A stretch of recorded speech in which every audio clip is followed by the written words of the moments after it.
Assalamualaikum warahmatullahi wabarakatuh. Sebelumnya izinkan kami memperkenalkan nama kami satu persatu. Nama saya David Raditya. Nama saya Firman Alam-Akbar. Nama saya Agila Isadul Rahman. Pada kesempatan kali ini, kami ingin membahas lingkungan sekolah SMA Negeri 3 sebagai tugas dari LHO Bahasa Indonesia kami. Selamat menyaksikan.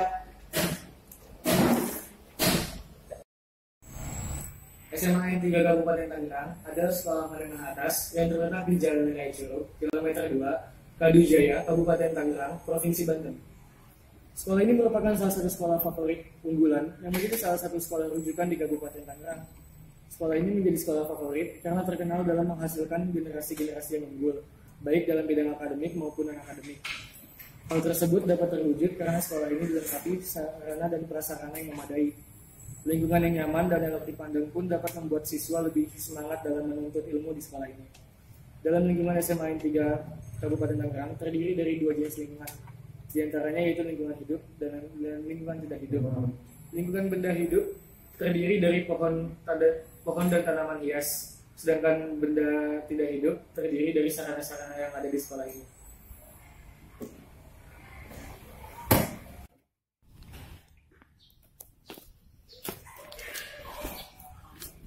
Lingkungan hidup terdiri dari halaman depan sekolah dan taman-taman kecil yang ada di depan kelas yang ditumbuhi rumputan hijau dan tanaman-tanaman hias. Tanaman hias yang ada di sini antara lain adalah tanaman pucuk merah, bunga asoka, bunga kertas, bunga kenanga, bunga nusa indah, dan sebagainya. Jadi jenis pepohonan yang ada di sini diantaranya yakni pohon mangga, pohon ceri, pohon jeruk, pohon kedondong, pohon beringin, dan sebagainya. Di bagian kebun di dekat kantin depan juga terdapat toga yang berisi antara lain kunyit, jahe, belimbing wuluh, mengkudu, dan sebagainya. Di depan ruang guru juga terdapat kolam ikan koi yang dikelilingi tanaman hias. Selain itu, manusia sebagai salah satu unsur lingkungan hidup juga diwujudkan dengan bapak ibu dewan guru, para office boy, para pedagang di kantin, serta siswa-siswi yang bersekolah di sini. Dan beberapa dari manusia tersebut membuat beberapa lingkungan khusus untuk mereka berekspresi, seperti ekstrakurikuler Paskibra, PMR, Ispala, Yamato, Pramuka, Rohis, dan lain sebagainya yang dapat menjadi wadah kemampuan non-akademik para siswa-siswi di sini. Selain itu, ada juga organisasi siswa intrasekolah atau yang biasa kita sebut dengan OSIS. Di sini juga terdapat MPK, yaitu Majelis Perwakilan Kelas. Dan yang paling penting adalah adanya kelas yang merupakan tempat belajar bagi siswa dan siswi untuk menuntut ilmu.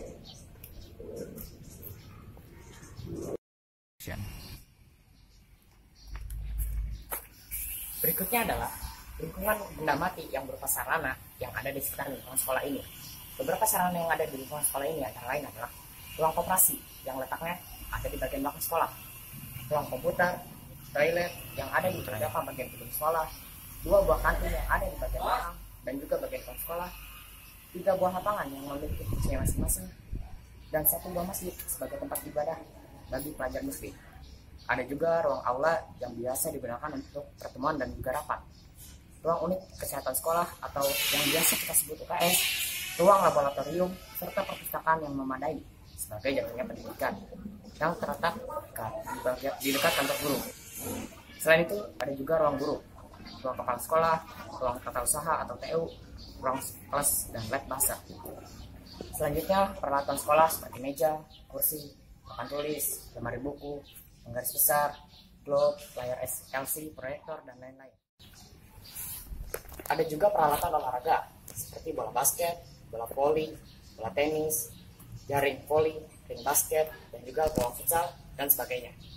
Peralatan tersebut adalah peralatan yang memadai untuk kegiatan olahraga bagi siswa dan juga dewan guru.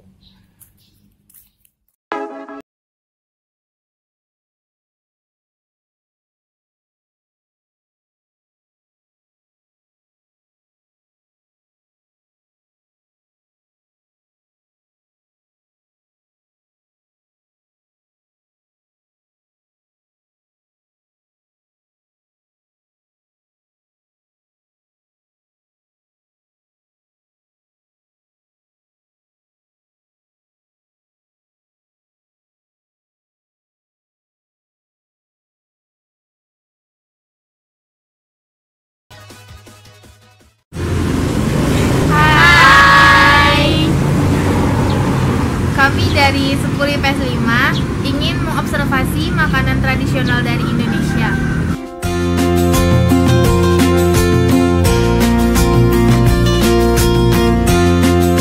Perkenalkan, nama saya Tabita Shalom Widiarto. Nama saya Fadiatul Jannah. Nama saya Fini Salsabila Bismillah. Saya Anastasia Kristina. Baiklah, sekarang kami akan memulai observasi kami. Dibuat dengan meletakkan isian di atas adonan, lalu dilipat dan ditutup rapat. Pastel dapat rasa manis atau gurih tergantung dengan isiannya. Pastel umumnya digoreng atau dipanggang, dan rasanya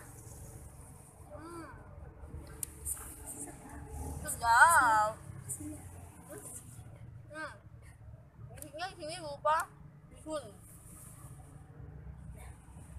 Adalah kue Indonesia atau cemilan tradisional dari tepung beras ketan halus, diisi dengan kelapa parut yang manis. Nama tersebut disarankan untuk dihubungkan dengan kelompok etnis Bugis Sulawesi Selatan sebagai kelezatan tradisional mereka. Dan ini berasal dari Makassar. Seperti ini bentuknya, dan jika dibuka seperti ini. Di Jawa, kue yang hampir identik dengan kue bedut.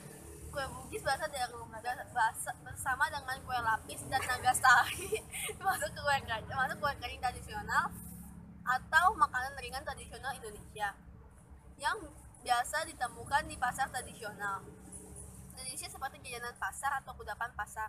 Dan kue ini terbuat dari ketan atau tepung ketan. Tepung seperti kulitnya diisi dengan daging kelapa parut yang dipermanis dengan gula aren. Kulitnya terbuat dari adonan pipih yang terbuat dari campuran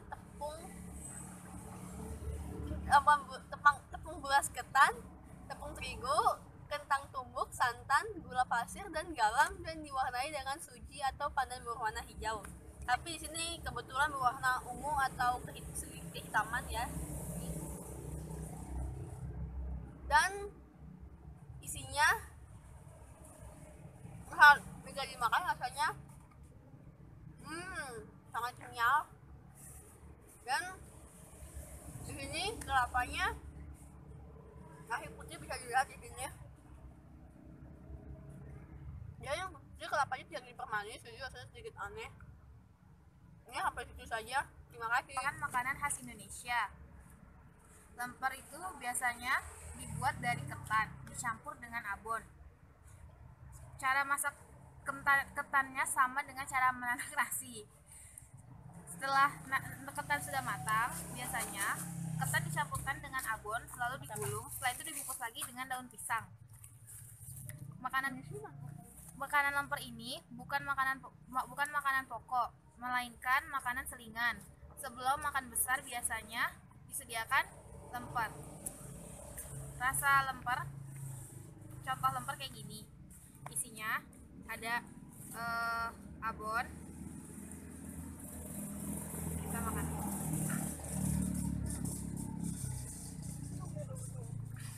Rasanya gurih, enak. Merupakan makanan tradisional Indonesia. Kue putu ini terbuat dari tepung beras dan di atasnya dikasih parutan kelapa. Kue putu ini sudah ada sejak penjajahan Belanda.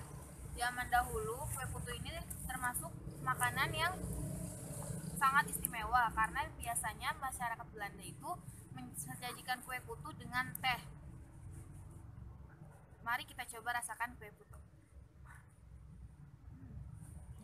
Rasanya manis dan ada sedikit gurihnya karena terbuat dari ada taburan kelapa di atasnya. Adalah sejenis kue jajanan pasar di daerah Mojokerto. Onde-onde dapat ditemukan di pasar tradisional maupun di pedagang kaki lima. Onde-onde terbuat dari tepung terigu ataupun tepung ketan yang digoreng atau direbus. Biasanya atasnya tuh ditaburin sama biji-biji. Dalamnya tuh ada apa sih? Pasta kacang hijau nih. Tuh. Enak rasanya. Nah, kacang hijau.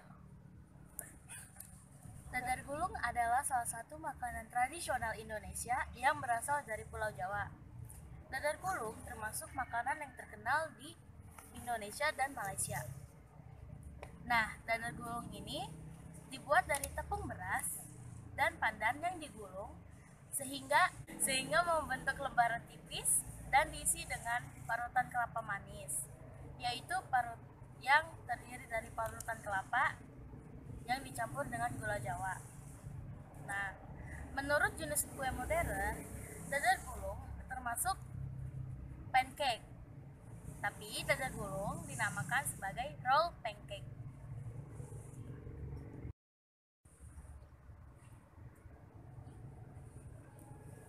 Rasanya manis dan terlihat di sini isi campuran parutan kelapa dengan gula Jawanya. Pisang molen merupakan salah satu makanan khas Bandung. Nah, makanan ini terbagi menjadi dua macam, yaitu pisang molen yang digoreng dan pisang molen yang dipanggang. Ada dua macam juga, yang besar dan kecil. Seperti yang kalian lihat di sini adalah pisang molen yang berukuran mini dan dibuat oleh tepung terigu, minyak goreng, air es, telur ayam, baking powder, dan juga pisang tentunya. Rasa pisang molen itu manis karena pisangnya dan sedikit crunchy. Dawet ayu merupakan minuman khas dari Banjarnegara. Dawet ayu ini dapat ditemukan di pasar-pasar tradisional atau di pinggir jalan. Ini tuh cocok banget diminum saat panas-panas nih, rasanya enak, seger. Terus ini tuh yang hitam-hitamnya ini terbuat dari tepung beras atau enggak tepung ketan. Dikasih gula merah sama santan, terus kasih es. Hai. Terima kasih. Terima kasih udah nonton video. Mohon maaf kalau ada kekurangan. Itu tadi cuplikan sama review-review makanan tradisional Indonesia. Kalau kalian penasaran, silakan coba. Harganya murah, itu tergantung ya, mulai dari 1.000 sampai 3.000-an. 5.000-an. Oke. Dadah. Sekian dari kami. Dadah. Bye.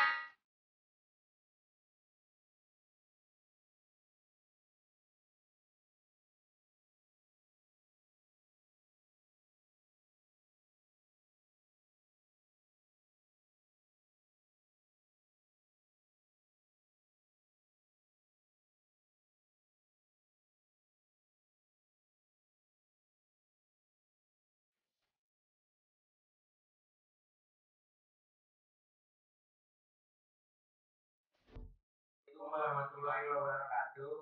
Nama saya Fahriansyah Sabto Subeno dari kelas 10 IPS 2. Nama saya Restu Muhammad Fadila dari 10 IPS 2. Kami ingin melaporkan hasil dari observasi tentang telur.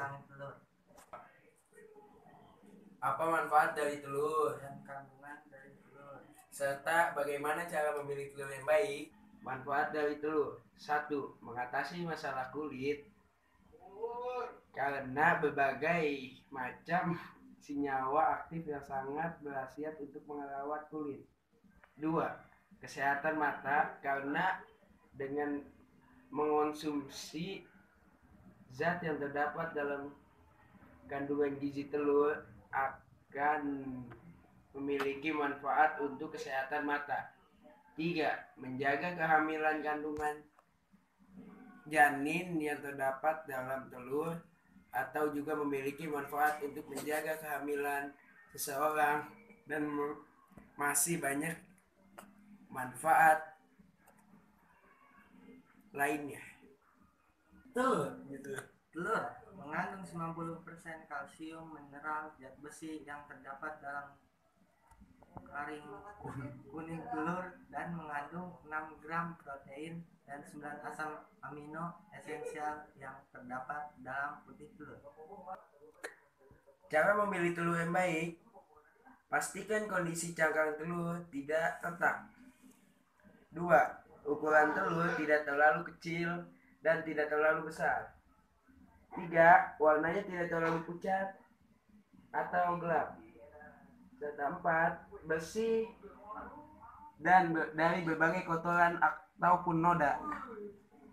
5. Tekstur kulit telur halus dan tidak kasar. Observasi saya di sini ingin memberitahukan sedikit ilmu untuk mengetahui cara memilih telur yang baik dan manfaat dalam kandungan telur tersebut. Mengobservasikan telur karena telur itu memiliki banyak manfaat yang harus kita makan selama seminggu, terutama untuk memenuhi kebutuhan kalsium, zat besi, dan mineral pada tubuh. Telur juga memiliki manfaat untuk mencegah kerusakan pada kulit, untuk memperbaiki penglihatan, sangat penting untuk mata. Dari observasi kami, kurang lebihnya mohon maaf. Bila ada salah kata ataupun sikap yang Wabillahi taufik daya. Iya. Wassalamualaikum warahmatullahi wabarakatuh. Guys, Ya. ini buah. Iya, buah Apaan? buah naga. Buah naga. Iya. Maksudnya Buah naga.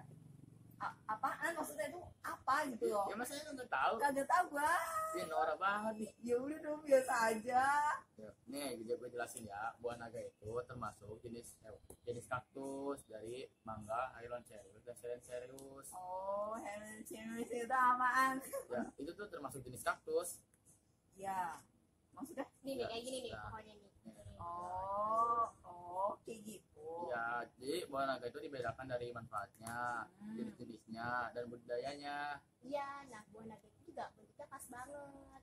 Terus juga banyak nutrisinya. Jadi cocok banget tuh dikonsumsi dari bayi sampai orang tua. Berarti wanita hamil juga Iya, bisa? Oh, gitu. Hai guys. Itu bukan. Nah, kayak Iya. gini nih. Oh, iya benar Emang lagi ya. pada ngomongin apaan sih? Ngomongin buah naga nih. Iya, kebetulan. Kampret malah nggak tahu. Iya, gua nggak tahu sumpah. Nih, gue jelasin ya, buah naga itu ada dua jenis. Yang satu berdaging warna putih dan berdaging warna merah. Ini yang gue bawa itu berdaging warna merah. Emang bisa tahu warna merahnya gimana maksudnya? Dalamnya, dagingnya. Oh, gitu ya. Udah bukan dong, enggak. Bentar, gue ambilin pisau dulu. Tapi kedua jenis buah naga ini memiliki manfaat dan khasiat yang luar biasa. Oh, manfaatnya apaan? Manfaatnya mencegah kanker, mengatasi diabetes, dan bagus untuk jantung. Oh, gitu. Lama banget sih. Iya, sorry. Gue lihat di artikel nih ya. Di artikel tuh katanya, artikelnya emang bener ya. Buah naga itu buah yang banyak manfaatnya ya, yang tadi lu bilang. Iya. Oh, terus banyak kayak buah kelapa gitu dari kulit, daging sampai batangnya juga bisa dimanfaatin emang. Iya. Nih, Oh. Terus di sini juga bilang sih dokter merekomendasikan bahwa buah naga itu disarankan banget untuk dikonsumsi karena biar buat terapi katanya di sini, terapi dalam penyembuhan penyakit. iya. Nih. Buat dalamnya kayak gini nih. Ini yang dagingnya warna merah. Oh. Gitu. Jadi Ya. buah naga ini cara budidaya itu dengan stek, terus harus tidak becek tanahnya, terus cukup sinar matahari dan berpasir. Terus suhunya itu harus dari 28 sampai 49 derajat Celcius. Berarti termasuk panas juga ya? Pak? Iya. Oh. Namanya juga kaktus ya, juga lupa. Terus sejarahnya Ya, kok bisa bentar, di gua cari Indonesia? nih sejarahnya. Asing loh ini buahnya. Nih ya, sejarah buah naga itu tanaman asli dari Amerika Tengah. Nah, buah naga ini dikenal dengan buah pitahaya di tempat asalnya. Terus mulai berkembangnya itu pada abad ke-13. Nah, di Vietnam itu buah tersebut itu tumbuh secara ekstensif.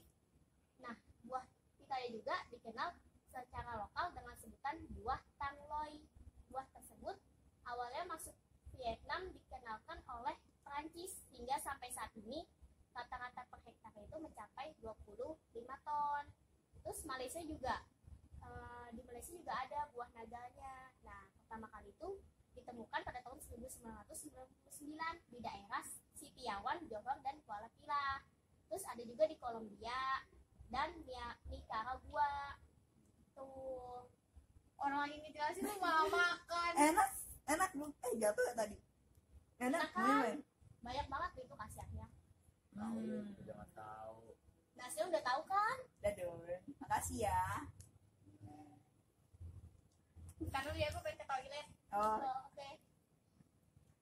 banget. Enak? Gimana? Lu kayak pakai lipstick loh. Iya, warnanya merah kan. Ini juga buat warna juga. Pulang yuk. Udah mau hujan nih. Oh, oke. Gue naruh piring dulu ke dapur sekolah. Thanks.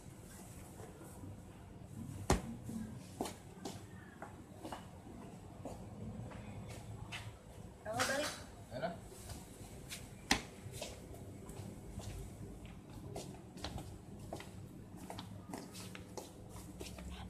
Guys. Ya. Yang gue baca nih artikel ya. Tunggu dulu. Katanya nih buah naga bisa dimanfaatkan banyak sebagai bahan makanan. Maksudnya apa sih? Ya, jadi buah naga ini bisa diolah jadi makanan gitu, kayak dari sup, jadi keripik, salad, dan lain-lainnya. Oh, buah naga juga warnanya merah ya? Iya, jadi bisa buat warna. Jadi tinggal diambil sarinya aja. Nih, satu lagi nih. Jadi buah naga itu dagingnya sering disamakan dengan kiwi. Masa sih? Iya. Terus gue juga di sini bilang ya, bijinya tuh rasanya pedas. Pas gue tadi cobain biasa aja tuh. By the way, si gadis mana nih? Kita udah mau pulang. Dia lama banget di toiletnya. Oh iya ya, ngilang dia mah sukanya. Terus gimana nih? Itu dulu.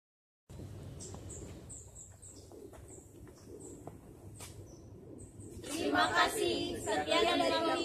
Wassalamualaikum warahmatullahi wabarakatuh.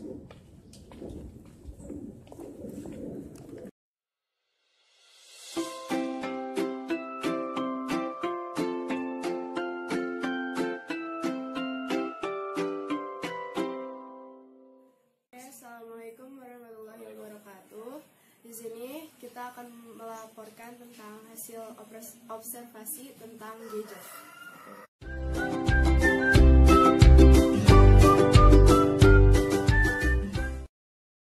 Hai guys, kembali lagi dengan saya Yoga Sidik Mantoro. Saya akan menjelaskan sedikit tentang yang namanya gadget. Oke, yang saya pegang ini adalah handphone saya, terutama ya. Handphone ini murah ya. Itu bisa dibilang handphone. Ini adalah namanya smartphone. Jadi ponsel ini banyak fiturnya apa aja. Sebelumnya saya ingin menjelaskan sedikit apa itu handphone ya. Handphone adalah perangkat telekomunikasi elektronik yang dapat dibawa kemana-mana dengan fitur lengkap untuk mempermudah manusia. Seperti yang saya pegang ini, fungsi dari telepon ini bukan hanya telepon SMS, tapi bisa untuk apa aja, seperti bisa untuk teleponan, untuk internetan, untuk berhitung, untuk membaca, bisa untuk mendengarkan musik, mendengarkan radio, dan lain-lain. Ya seperti itu, fungsinya banyak dan bisa kalian dalami sendiri dan coba. Oke, setelah itu saya akan menjelaskan sedikit ya sejarah telepon seluler itu bagaimana. Jadi sejarah telepon seluler itu atau yang kita kenal dengan HP ternyata sudah ada dari zaman penjajahan, yaitu kira-kira sekitar tahun 1947. Berarti dari kita merdeka berarti sudah selang 2 tahun. Oke. Di negara yang Paman Sam atau Amerika Serikat dan Eropa sana pada tahun 1910 adalah cikal bakal telepon seluler yang ditemukan oleh Lars Magnus Ericsson. Yo, sekarang kita akan berbicara lebih spesifik tentang gadget. Secara etimologis, gadget adalah sebuah istilah dalam bahasa Inggris, yaitu perangkat elektronik kecil yang memiliki fungsi khusus. Tetapi dari penjelasan yang saya sebutkan tadi, akankah kita lebih bertanya apa perbedaan gadget yang perangkat atau dengan elektronik lainnya? Yang paling mencolok dari perbedaan tersebut ialah unsur pembaharuan.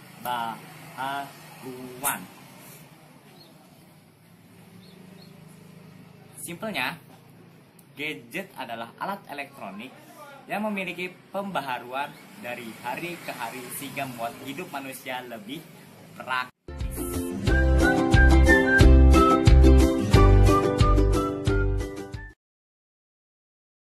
Sekarang saya akan menjelaskan dampak positif dan negatif dari menggunakan gadget. Menggunakan gadget, biasanya kita dapat dampak positifnya kan yang kita rasain doang. Kadang suka ngebiarin aja lah dampak negatifnya. Sekarang kita jelasin dulu nih dampak positif dari gadget. Yang pertama, bisa memudahkan untuk berbisnis. Ya kalau misalnya sekarang mah bisnis biasanya oil shop, ya kan, you know lah, oil shop, masa nggak tahu kampung lu sumpah.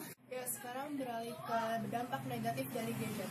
Gadget, yang pertama, bahaya dari radiasi dari gadget ini. Menurut sebuah riset, paparan radiasi dari gadget sangat berbahaya bagi kesehatan dan perkembangan seorang anak. Radiasi gadget sangat beresiko mengakibatkan gangguan terhadap perkembangan otak dan sistem imun.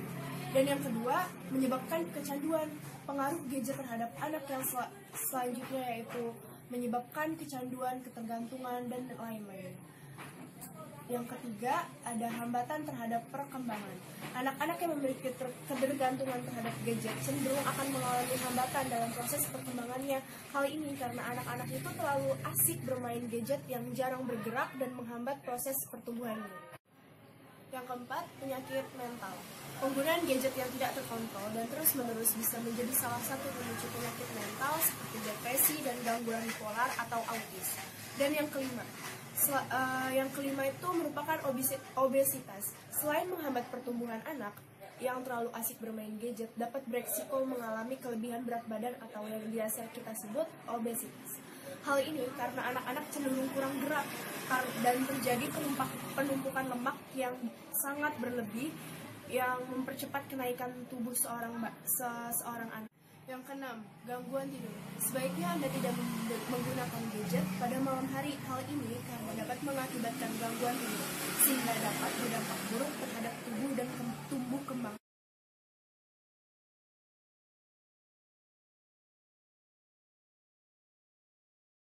Apa sih bedanya HP zaman dulu sama HP zaman sekarang? Kalau HP zaman dulu tuh kere banget ya guys. HP yang mulai ada kameranya juga HP VGA-nya doang. Kalau sekarang semua HP rata-rata udah ada kameranya.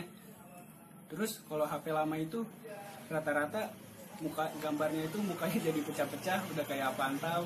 Kalau HP sekarang jernih banget, bahkan sampai bisa diedit, sampai kayak di Jahrielo bisa diedit jadi Syahrini.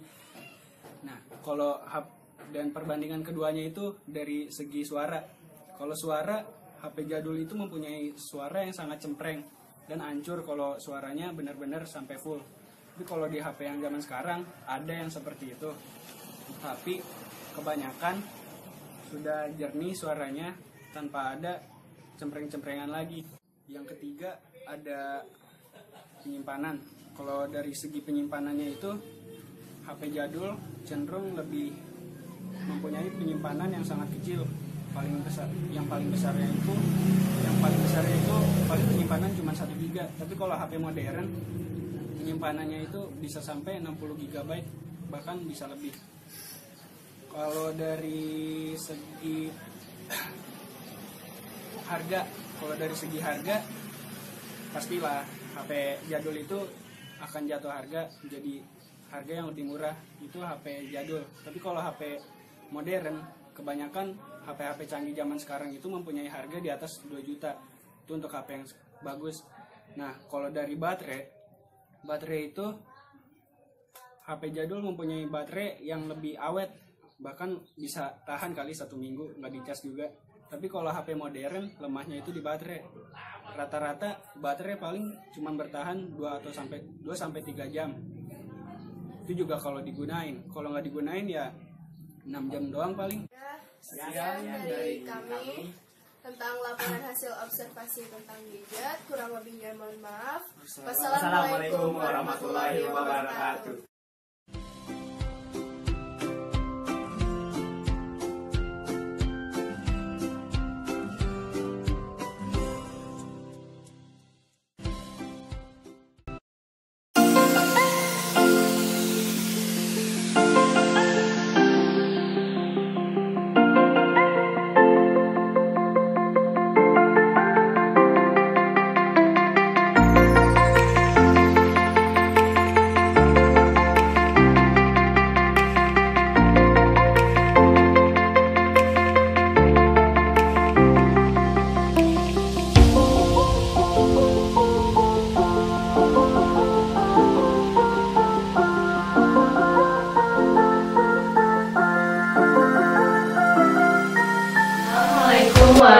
warahmatullahi wabarakatuh.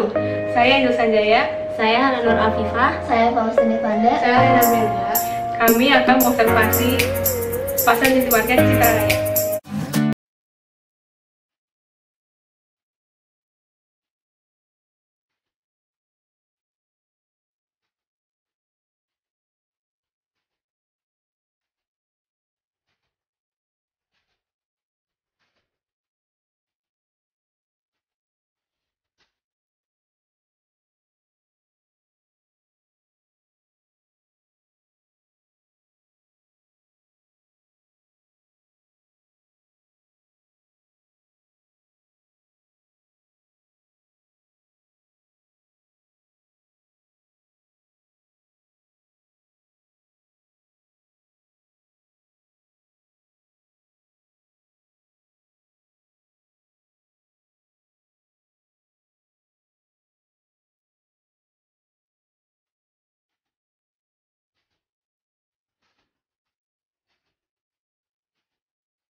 Tradisional adalah pasar yang pelaksanaannya bersifat tradisional, tempat bertemunya penjual, pembeli, terjadinya kesepakatan harga, dan terjadinya transaksi setelah melalui proses tawar-menawar harga. Biasanya, pasar tradisional umumnya menyediakan berbagai macam bahan pokok keperluan rumah tangga, dan pasar ini biasanya berlokasi di tempat yang terbuka. Bangunan di pasar ini berbentuk toko dan kios. Toko semi permanen umumnya digunakan untuk berjualan aneka kue, pakaian, dan barang atau peralatan lainnya. Adapun kios yang digunakan untuk berjualan buah-buah, sayuran, ikan, daging, dan sebagainya. Penerangan di pasar tradisional secukupnya dan tidak ber-AC.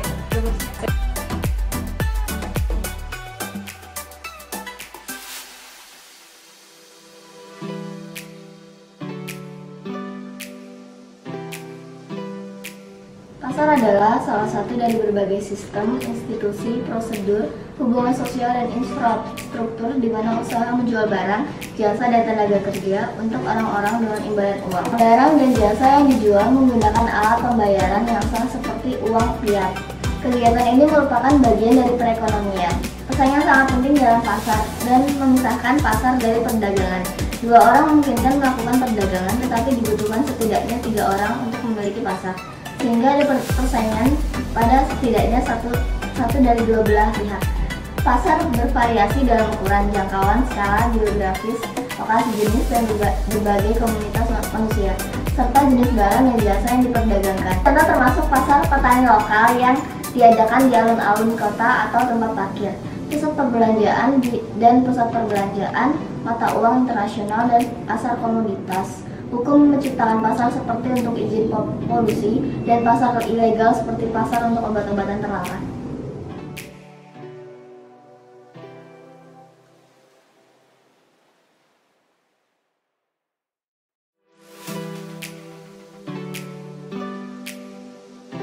Dalam ilmu ekonomi arus utama, konsep pasar adalah setiap struktur yang memungkinkan pembeli dan penjual untuk menukar jenis barang, jasa, dan informasi. Pertukaran barang atau jasa untuk uang disebut dengan transaksi. Pasar terdiri dari semua pembeli dan penjual yang baik yang memengaruhi harganya. Pengaruh ini merupakan ciri utama ekonomi dan telah melahirkan beberapa teori dan model tentang kekuatan pasar dasar penawaran dan permintaan. Ada 2 peran di pasar, pembeli dan penjual. Pasar memfasilitasi perdagangan dan memungkinkan distribusi dan alokasi sumber daya dalam masyarakat. Pasar mengizinkan semua item yang diperdagangkan untuk dievaluasi dan harga. Sebuah pasar muncul lebih atau kurang spontan atau sengaja dibangun oleh interaksi manusia untuk memungkinkan pertukaran hak kepemilikan, jasa, dan barang. Secara historis, pasar berasal di pasar fisik yang sering akan berkembang menjadi atau dari komunitas kecil, kota, dan kota. Persaingan sempurna adalah keadaan di mana penjual dan pembeli tidak dapat mempengaruhi harga. Harga yang telah membentuk merupakan hasil dari mekanisme pasar berdasarkan jumlah permintaan dan penawaran.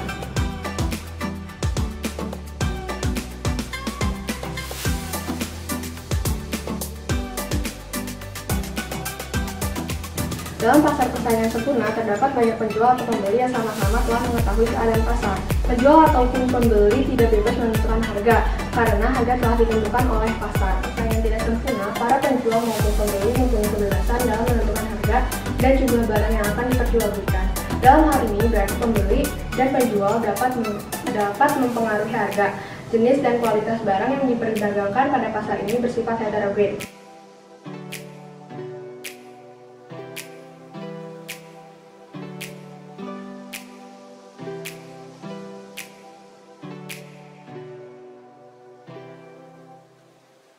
Pasar persaingan tidak sempurna dapat dibedakan menjadi tiga, yaitu sebagai pasar monopoli dan monopsoni. Pasar monopoli adalah pasar yang hanya terdapat satu penjual untuk satu jenis tertentu. Barang monopsoni adalah pasar yang dikuasai oleh seorang pembeli untuk suatu jenis barang dan jasa, dan juga bersifat mendunia.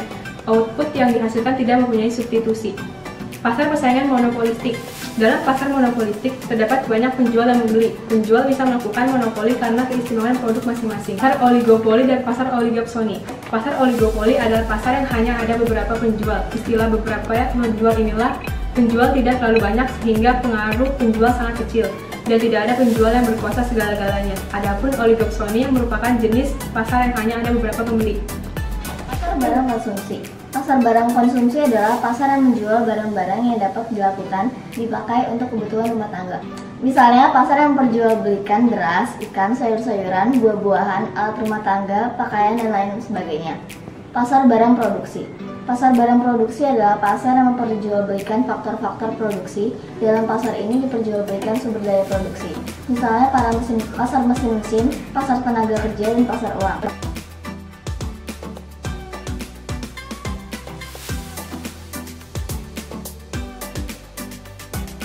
Ini ciri dari pasar tradisional. Proses jual beli harga dan lain-lain melalui proses tawar-menawar harga. Barang yang dijual umumnya keperluan memasak, dapur, dan rumah tangga. Harga barang yang diperjualbelikan relatif murah dan terjangkau. Area pasar tradisional biasanya di tempat yang terbuka. Ini syarat dari pasar atau terbentuknya pasar adalah adanya penjual dan pembeli, adanya barang yang dijual belikan, terjadinya kesepakatan harga dan transaksi. Contoh barang-barang yang diperjualbelikan di pasar antara lain sayur mayur, daging, tempe tahu, buah-buahan, bumbu-bumbu, peralatan dapur. Terkadang juga ada yang menjual baju, celana, sandal, dan aksesoris lainnya. Ada juga yang menjual kue basah, rempah-rempah, dan lain-lain. Ada yang pasar city market cukup bersih dan tertata rapi, di mana tempat-tempat penjual dipisahkan berdasarkan jenisnya. Saat kedatangan kami ke pasar city market, pasar sudah tidak sepi karena sudah menjelang siang. Pasar city market menjual berbagai macam kebutuhan dapur dan juga kebutuhan rumah tangga. Keamanan di pasar ini pun cukup terjaga karena terlihat ada satpam yang menjaga di gerbang pintu masuk. Pasar ini juga memiliki wilayah yang cukup besar, sehingga para pembeli dapat berbelanja dengan nyaman tanpa berdesak-desakan.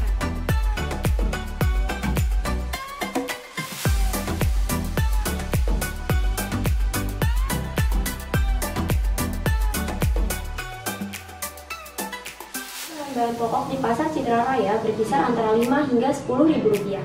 Harga-harganya antara lain sebagai berikut: cabai 30.000 per kilogram, bawang bombay 20.000 per kilogram, tempe 5.000 per papan, bawang putih dan bawang merah 30.000 per kilogram, tomat 10.000 per kilogram, wortel impor 25.000 per kilogram, wortel lokal 10.000 per kilogram, kentang 16.000 per kilogram, buncis 20.000 per kilogram, labu siam kecil 12.000 per kilogram, labu siam sedang 8.000 per kilogram, bahan untuk membuat sop atau sayur asem seharga 4.000, gula jawa seperempat kilogram seharga 5.000, terong 12.000 per kilogram, kol 10.000 per kilogram, bumbu racik saset 2.000 per saset, dan telur 1 kilogram adalah 20.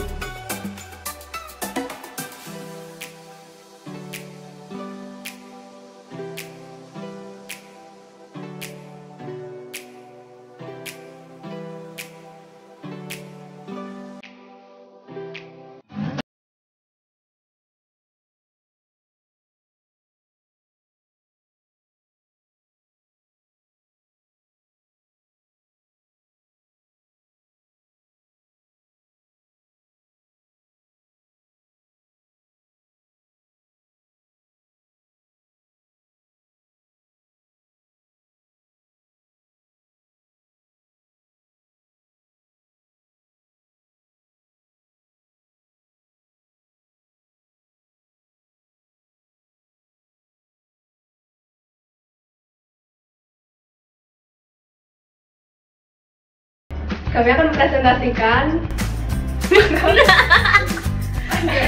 saya Indul Sanjaya, saya Yani Amelia. Ngapain? Rada freak gitu, freak gitu. Neng, abangnya dong yang ayamnya. Sip. 1 kilogram.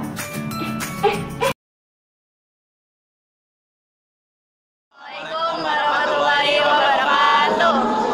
Perkenalkan, nama saya Rizwan Haini Hoirunisa. Nama saya Muhammad Ilmi Fauzan. Nama saya Binti Fadila. Kita dari kelas 10 ingin melaporkan hasil observasi tentang jus alpukat. Alpukat merupakan salah satu dari sekian banyak buah yang sangat berguna bagi kesehatan tubuh kita. Alpukat memiliki bentuk buah yang unik, warna kulitnya hijau tua, dan juga daging buahnya yang memiliki tekstur mentega dan lezat. Buah alpukat pun berhasil menjadi salah satu buah favorit untuk dikonsumsi oleh berbagai kalangan masyarakat. Ya, alpukat adalah buah yang cukup populer di Indonesia, khususnya sebagai jus. Rasa yang nikmat dan warnanya yang khas membuat buah ini gampang dikenali. Nama ilmiah untuk buah ini adalah Persea americana. Namun, tak seperti buah yang lain, alpukat memiliki kandungan lemak dan kalori yang lebih daripada buah pada umumnya. Walaupun begitu, buah ini juga termasuk salah satu yang dimiliki profil nutrisi yang tinggi dan memberikan banyak manfaat untuk kesehatan.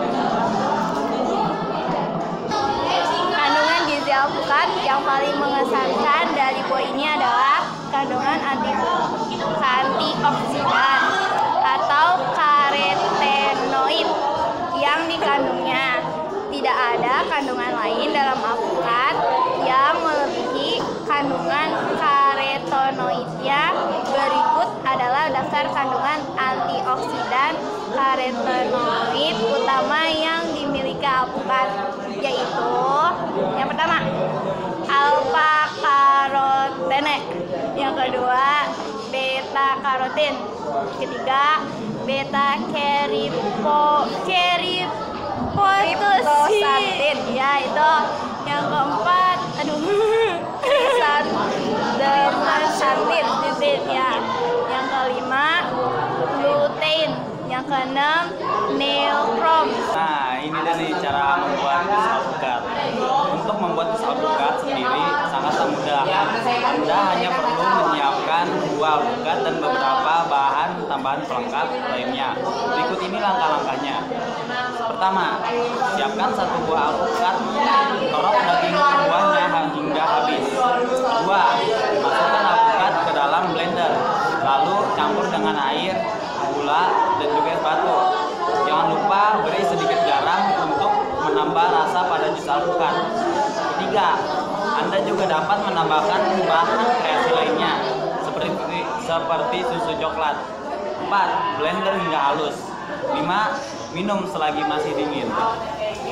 Nah, jus alpukat memiliki banyak sekali manfaat bagi kesehatan tubuh. Berikut ini adalah manfaat jus alpukat. Pertama, memberikan energi bagi tubuh. Kedua, mampu menjaga kesehatan jantung. Ketiga, baik untuk program diet. Keempat, dapat mengatur kadar gula darah. Kelima, memiliki lemak baik yang dapat digunakan untuk menyeimbangkan kadar kolesterol di dalam tubuh. 6. Membantu menutrisi kulit dari dalam. Ketujuh, baik untuk kesehatan mata. Kedelapan, mencegah kecacatan pada lahir. Kesembilan, dapat mencegah terjadinya peradangan. 10. Antibakteri dan juga anti kuman. 11. Menangkal radikal bebas. Ke-12, mencegah kanker dan lain-lain. Oke. Nah, untuk perempuan jus alpukat ini sangat cocok untuk kecantikan kulit Anda. Juga bisa digunakan sebagai masker alami karena manfaatnya banyak. Tidak heran jika banyak masyarakat yang gemar mengkonsumsi buah ini secara mentah-mentah ataupun dibuat jus. Manfaat jus alpukat dan khasiatnya. Yang pertama, mengontrol tekanan darah. Manfaat jus alpukat yang pertama yakni dapat mengontrol tekanan darah, sebab buah ini juga memiliki kandungan potasium. Yang kedua, mengatur gula darah. Mengonsumsi jus alpukat dapat membantu mengatasi resistensi insulin karena mengandung lemak tak jenuh tunggal atau monosaturated fat, asalkan dikonsumsi tanpa campuran gulanya. Yang ketiga, menurunkan kolesterol. Makan buah hijau ini secara rutin dapat menurunkan kolesterol LDL atau kolesterol jahat. Lebih dari itu, buah alpukat juga membantu menaikkan jumlah kolesterol HDL atau kolesterol baik. Yang keempat, senjata anti kanker. Manfaat jus alpukat ini juga bisa menjadi senjata ampuh pelawan kanker. Sebab di dalam buah alpukat juga terkandung nutrisi yang dapat membantu mencegah terjadinya peradangan. Yang kelima, menjaga kesehatan tulang dan gigi. Manfaat jus alpukat juga bisa menjaga kesehatan gigi dan tulang. Karena buah alpukat sendiri memiliki kandungan vitamin K, yang dimana vitamin K sangat baik untuk pencegahan osteoporosis dan kesehatan gigi. Yang ke berapa, Res? 6 ya? 6. Manfaat alpukat untuk kulit dan rambut. Ingin mempunyai dan kulit yang lebih sehat, konsumsi saja buah alpukat ini. Yang keenam, manfaat alpukat untuk kulit dan rambut. Ingin mempunyai rambut dan kulit yang sehat, konsumsi saja buah alpukat. Ini terbukti dengan banyaknya produk kosmetik yang menggunakan minyak alpukat.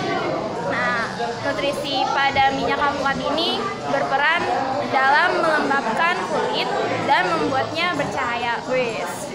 Selain itu, dalam buah alpukat juga terkandung bahan yang bisa membuat rambut indah dan sehat.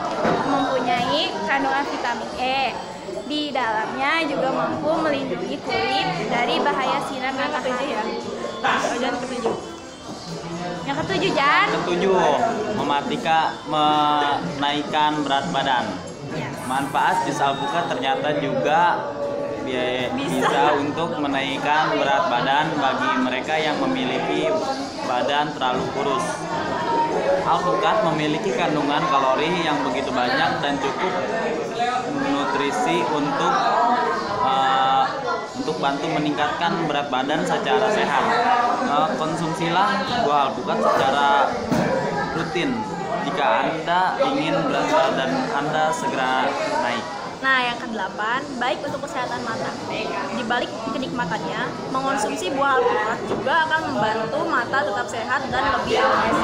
Buah alpukat bisa jadi sumber dari karotenoid insulin yang dapat melindungi dari masalah penglihatan seperti makular degeneration dan katarak. Alpukat juga sangat dianjurkan untuk ibu hamil dan penderita darah tinggi. Selain itu, alpukat juga sangat baik untuk menjaga kesehatan kulit. Manfaat jus buah alpukat tersebut bisa Anda dapatkan jika mengonsumsinya secara rutin. Nah, itu dia manfaat dari jus alpukat yang harus kalian ketahui. Mulai sekarang jangan ragu lagi untuk makan buah alpukat ya. Ya. Ada gue aja bego di video.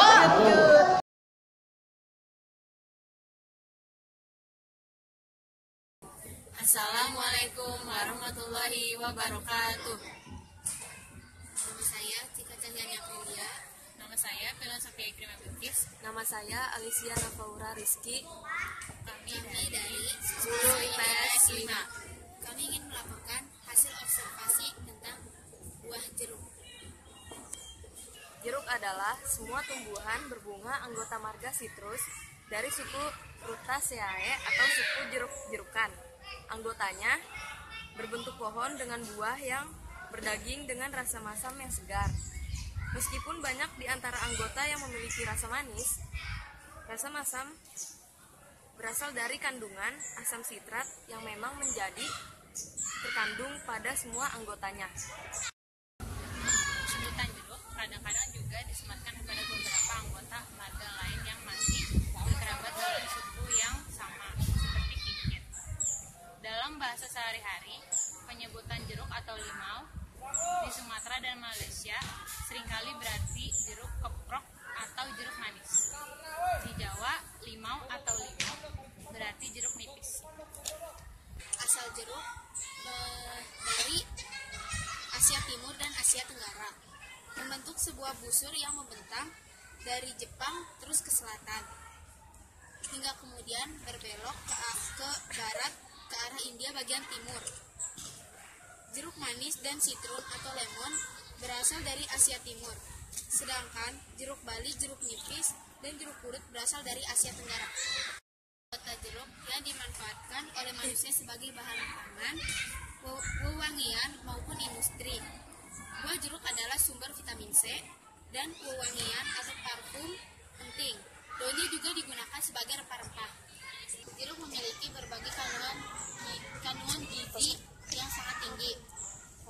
Tidak hanya vitamin C dan 100 gram buah jeruk, juga terdapat nutrisi lainnya seperti protein, kalori, dan serat yang sangat tinggi.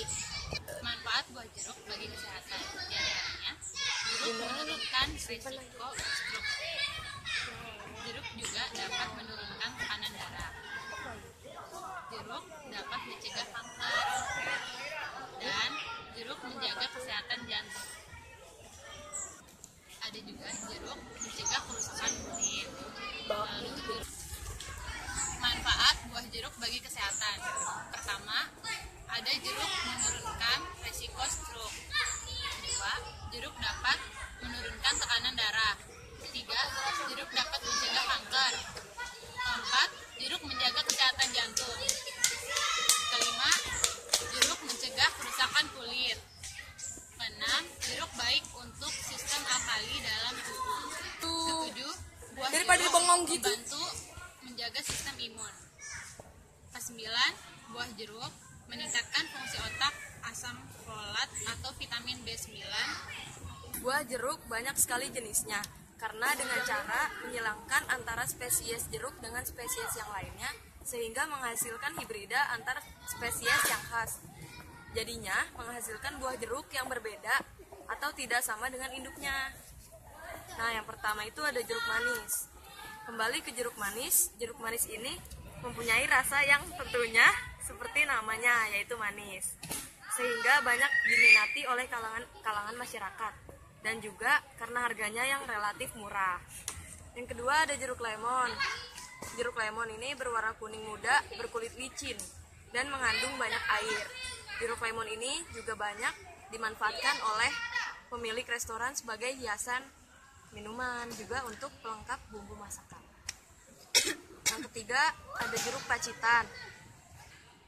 Dibanding dengan jeruk keprok, jeruk pacitan ini sedikit lebih unggul dengan rasa yang lebih manis. Jeruk pacitan biarpun belum begitu tua, rasanya sudah manis, jadi cocok untuk bayi, sehingga dikenal masyarakat sebagai jeruk baby. Yang keempat ada jeruk nipis. Jeruk nipis merupakan jeruk yang mempunyai ukuran kecil dan berkulit tipis. Kalau masih muda berwarna hijau tua, sedangkan kalau udah masak atau tua berwarna hijau kekuningan. Jeruk nipis banyak yang disukai ibu rumah tangga. Selain dimanfaatkan untuk kebutuhan dapur, jeruk nipis ini juga bisa untuk mengobati penyakit batuk. Nah, dengan cara dicampur kecap dan diminum. Yang kelima, ada jeruk mandarin. Jeruk ini merupakan tanaman asli Melayu, tapi sekarang penyebarannya udah meluas ke seluruh dunia yang beriklim tropis maupun subtropis. Jeruk mandarin terkenal dengan daging, buah berwarna orange muda, rasa bervariasi tergantung varietas. Tapi kebanyakan rasanya manis segar, agak asam sedikit. Udah tir udahlah. Untuk cara penanamannya, pertama ambil biji jeruk manis yang matang dari dalam daging jeruk manis. Usahakan agar biji jeruk tetap dalam keadaan utuh. Jemur biji jeruk manis tersebut di bawah sinar matahari langsung agar lendir yang menyelimuti permukaan biji dapat dihilangkan. Proses penjemuran dapat dilakukan selama kurang lebih 2-3 hari. Jumlah biji yang digunakan dapat dapat disesuaikan dengan jumlah pot yang akan digunakan. Selanjutnya, siapkan tanah yang telah digemburkan dengan cara dicangkul-cangkul. Ayak tanah tersebut hingga tersisa butiran-butiran kecil saja. Pastikan tanah tetap kering dan tidak menggumpal. Lalu siapkan pupuk kompos yang telah matang. Kemudian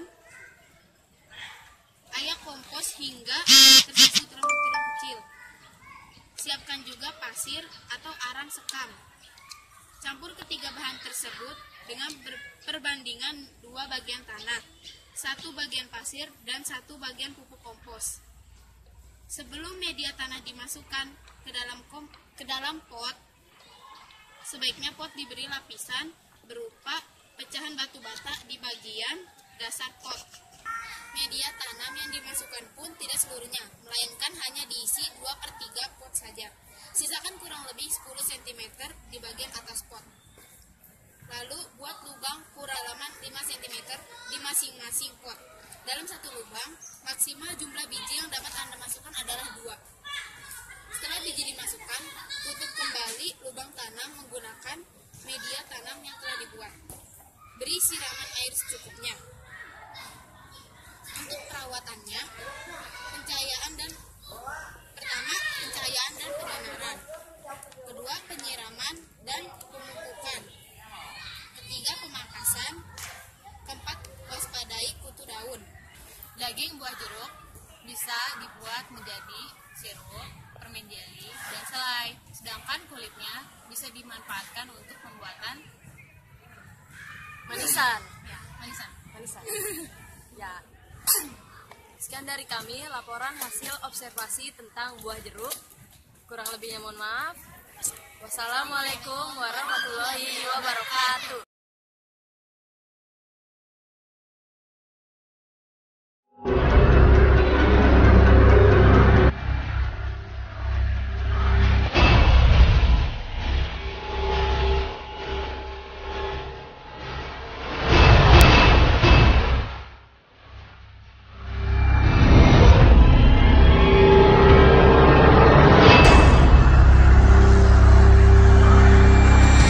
Assalamualaikum warahmatullahi wabarakatuh. Saya Faturnada Kalisa. Saya Lintang Indah Arya Putri. Saya Munjia Surdipah. Saya Novalda Rahma Elneza. Kita dari 10 IPS 2 akan melaporkan hasil video observasi kami yang bertema Tata Boga dan yang berjudul Beragam Mie di Indonesia. Mie adalah makanan berbentuk adonan tipis panjang yang telah digulung, dikeringkan, dan dimasak dalam air mendidih. Ini merupakan salah satu makanan terpopuler di kawasan Asia. Mie diperkirakan telah ada sejak 4.000 tahun lalu. Namun, sejarah asal-usul mie masih simpang siur. Bangsa Italia, Cina, dan Arab masing-masing mengklaim sebagai pencipta mie tersebut. Menurut sejarah, mie pertama kali dibuat di daratan Cina saat zaman dinasti Han. Mie kemudian berkembang ke negara Asia Tenggara seperti Jepang, Korea, Taiwan. Kemudian Marco Polo berkunjung ke Cina dan membawa beberapa mie dan dibawa ke Eropa. Mie yang dibawa ke Eropa tersebut kemudian sekarang terkenal dengan sebutan pasta. Bagi bangsa Cina, mie adalah simbol kehidupan yang panjang karena bentuknya yang panjang dan tidak mudah putus adalah gambaran umur panjang. Karena itu, mie sering dijadikan sajian wajib pada acara ulang tahun atau pada saat tahun baru. Mie digunakan sebagai pengganti kue ulang tahun.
Indonesia memiliki bermacam-macam mie tradisional, di antaranya mie Aceh dari Sumatera Barat.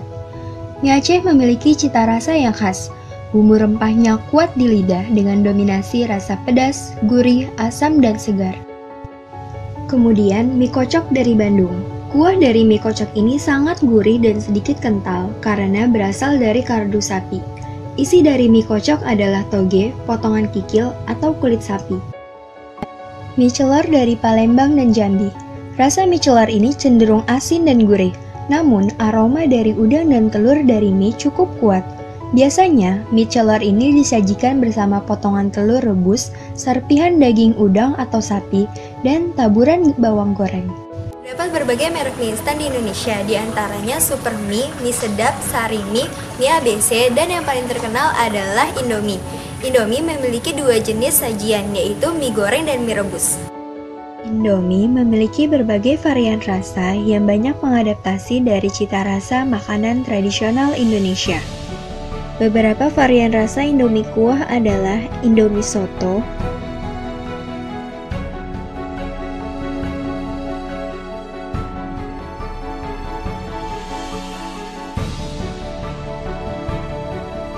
Indomie kari ayam,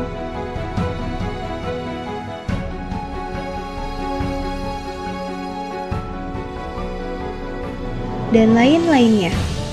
Sedangkan untuk Indomie goreng terdapat Indomie goreng rasa sambal rica-rica,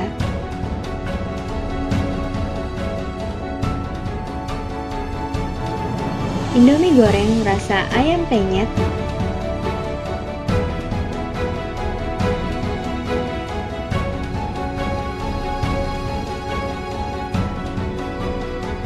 dan lain-lainnya.